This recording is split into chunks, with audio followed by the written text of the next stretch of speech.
దేవుని పరిశుద్ధ నామానికి స్తోత్రాలు. ఈ రోజున హగ్గయి గ్రంథము 2వ అధ్యాయము. ఈ అధ్యాయములో 23 వచనాలున్నాయి.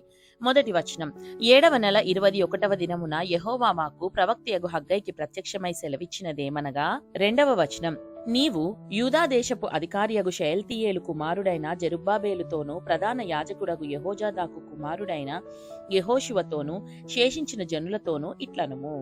3వ వచనం, పూర్వకాలమున ఈ మందిరమునకు కలిగిన మహిమను చూచిన వారు మీలో ఉన్నారు కదా, అట్టి వారికి ఇది ఎట్టిదిగా కనబడుచున్నది, దానితో ఇది ఎందునను పోలినది కాదని తోచుచున్నది గదా.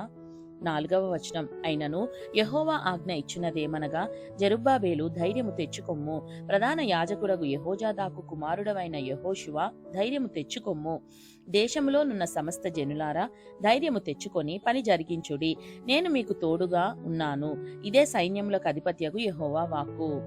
5వ వచనం, మీరు ఐగుప్తు దేశములో నుండి వచ్చినప్పుడు నేను మీతో చేసిన నిబంధన జ్ఞాపకము చేసుకొనుడి, నా ఆత్మ మీ మధ్యనున్నది గనుక భయపడకుడి.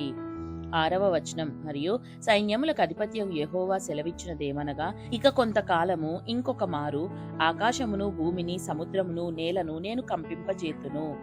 7వ వచనం, నేను అన్యజనులందరినీ కదిలింపగా అన్యజనులందరి యొక్క ఇష్ట వస్తువులు తేబడును, నేను ఈ మందిరమును మహిమతో నింపుదును, ఇదే సైన్యములకు అధిపత్యగు యెహోవా వాక్కు. 8వ వచనం, వెండి నాది బంగారు నాది, ఇదే సైన్యములకు అధిపత్యగు యెహోవా వాక్కు. 9వ వచనం, ఈ కడవరి మందిరం యొక్క మహిమ మునుపటి మందిరం యొక్క మహిమను మించునని సైన్యములకు అధిపత్యగు యెహోవా సెలవిచ్చుచున్నాడు, ఈ స్థలమందు నేను సమాధానం నిలుపననుగ్రహించెదను, ఇదే సైన్యములకు అధిపత్యగు యెహోవా వాక్కు. 10వ వచనం, మరియు దర్యావేషు ఏలుబడి అందు 2వ సంవత్సరము 9వ నెల 24వ దినమున యెహోవా వాక్కు ప్రవక్తయగు హగ్గయికి ప్రత్యక్షమై సెలవిచ్చినదేమనగా, 11వ వచనం, సైన్యములకు అధిపతియగు యెహోవా ఈలాగున ఆజ్ఞ ఇచ్చుచున్నాడు, యాజకుల యొద్ద ధర్మశాస్త్ర విచారణ చేయుము. 12వ వచనం, ఒకడు ప్రతిష్ఠితమైన మాంసమును తన వస్త్రపు చెంగున కట్టుకొని తన చెంగుతో రొట్టెనైనను వంటకమునైనను ద్రాక్షారసమునైనను తైలమునైనను మరి ఏ విధమగు భోజన పదార్థమునైనను ముట్టిన ఎడల ఆ ముట్టినది ప్రతిష్ఠితమగునా అని యాజకుల నడుగగా వారు కాదనిరి.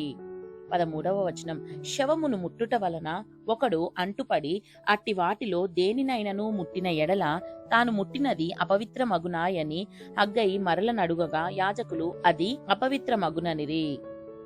14వ వచనం, అప్పుడు హగ్గయి వారికి ఇలాగు ప్రత్యుత్తరం ఇచ్చెను, ఈ ప్రజలును ఈ జనులును నా దృష్టికి అలాగుననే ఉన్నారు, వారు చేయు క్రియలన్నీయు వారచ్చట అర్పించినవన్నీయు నా దృష్టికి అపవిత్రములు, ఇదే యెహోవా వాక్కు. 15వ వచనం, ఈ రాతి మీద రాయి ఉంచి యెహోవా మందిరము కట్టనారంభించినది మొదలుకొని ఆ వెనుక మీకు సంభవించిన దానిని ఆలోచన చేసుకొనుడి. 16వ వచనం, నాట నుండి ఒకడు 20 కుప్పల కంకులు వేయగా 10 కుప్పలంత ధాన్యమే తేలుచున్నది, తీసుకొనవలెనని 70 కొలల తొట్టి యొద్దకు ఒకడు రాగా 20 కొలలు మాత్రమే దొరుకును.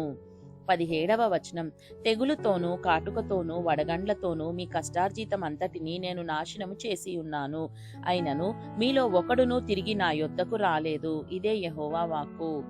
18వ వచనం, మీరు ఆలోచించుకొనుడి, ఇంతకు ముందుగా 9వ నెల 24వ దినము నుండి అనగా యెహోవా మందిరపు పునాది వేసిన నాట నుండి మీకు సంభవించిన దానిని ఆలోచించుకొనుడి. 19వ వచనం, కొట్లలో ధాన్యమున్నదా, ద్రాక్ష చెట్లైనను అంజూరపు చెట్లైనను దానిమ్మ చెట్లైనను ఒలీవ చెట్లైనను ఫలించకపోయెను గదా, అయితే ఇది మొదలుకొని నేను మిమ్మును ఆశీర్వదించెదను. 20వ వచనం, మరియు ఆ నెల 24వ దినమున యెహోవా వాక్కు హగ్గయికి మరలా ప్రత్యక్షమై సెలవిచ్చినదేమనగా, 21వ వచనం, యూదా దేశపు అధికారియగు జెరుబ్బాబేలుతో ఇట్లనుము, ఆకాశమును భూమిని నేను కంపింపజేయుచున్నాను. 22వ వచనం, రాజ్యముల సింహాసనములను నేను క్రింద పడవేతును, అన్యజనుల రాజ్యములకు కలిగిన బలమును నాశనము చేతును, రథములను వాటిని ఎక్కిన వారిని క్రింద పడవేతును, గుర్రములను రౌతులను ఒకరి ఖడ్గము చేత ఒకరు కూలుదురు. 23వ వచనం, నా సేవకుడవును షయల్తీయేలు కుమారుడవునైన జెరుబ్బాబేలు, నేను నిన్ను ఏర్పరచుకొని ఉన్నాను గనుక ఆ దినమున నేను నిన్ను తీసుకొని ముద్ర యుంగరముగా చేతును, ఇదే సైన్యములకు అధిపత్యగు యెహోవా వాక్కు. దేవుడు చదవబడిన పరిశుద్ధ వాక్యాన్ని మనందరి వినికిడిలో దీవించి మనల్ని ఆశీర్వదించునుగాక. ఆమేన్.